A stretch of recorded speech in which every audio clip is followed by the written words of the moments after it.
Well, Austin was right. He said at Oshkosh about 30 days, and we're not far off. Xplane 12 is now available. Your link in the video description below. You can purchase it for $60 or try a free demo. Welcome to the Sim Hangar. My name's Mark. Thanks for watching, and let's get started. The default aircraft include the Cessna Citation and the F-14 Tomcat. We've got the inevitable Piper and of course a helicopter. The promised A330 is there, and of course the Boeing 737-800 licensed by Boeing, as well as one of my favorites, the Beechcraft Baron 58.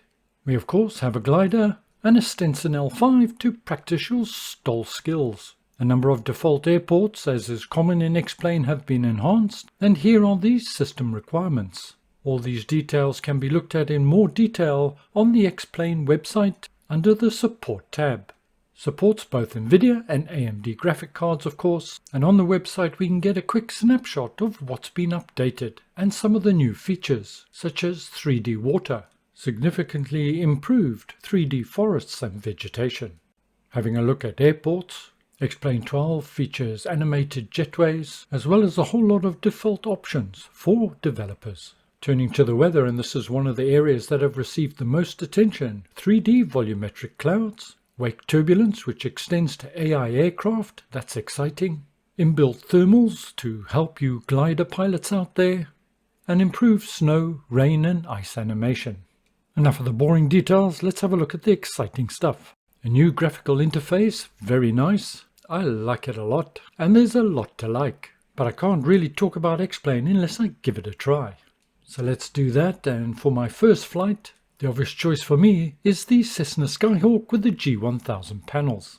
No, I haven't had time to configure my Alpha or Bravo. I can't wait, I'm too impatient. Let's get on with it. And here we are for the first time in Xplane 12. And the top menus are all too familiar and to some degree comforting.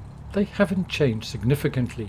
In terms of views, all I can say is you better still have the flyby. One of the best animated external views. On the right hand side, again many familiar menus, including the option to change aircraft, and one feature I'm particularly interested in trying out is the new ATC. Apparently it's received a lot of attention. Map view, that looks good, and there are numerous configuration options available for the map view. We'll look at that another day.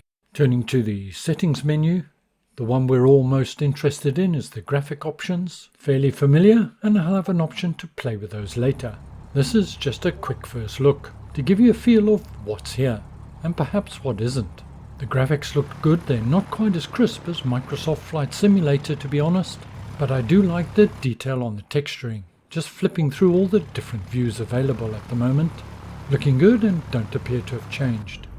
Enough with the settings already, let's go for our first flight. Without configuring anything, my rudder pedals are working and so is my Alpha yoke, but my Bravo is not configured. But it'll be enough for a first flight. Heading down the runway and heading towards 50 knots, and we're up at 54 knots. And this is where Xplane excels. She feels a little bit loose, a little bit drifty. If you've ever flown a small aircraft in the real world, you'll know exactly what I mean. The Xplane 12 flight model kicking in. Yay, and there's that flyby view. Now we're up in the air, just testing various views again.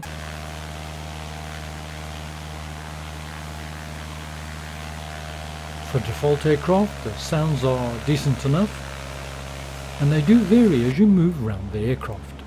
All the graphics settings are currently at default. Now just using my mouse to look around the cockpit, and I can interact with my mouse with various buttons, switches and dials as one would expect. For those of you that have been using Xplane for some time, getting used to Xplane 12 will be a doddle.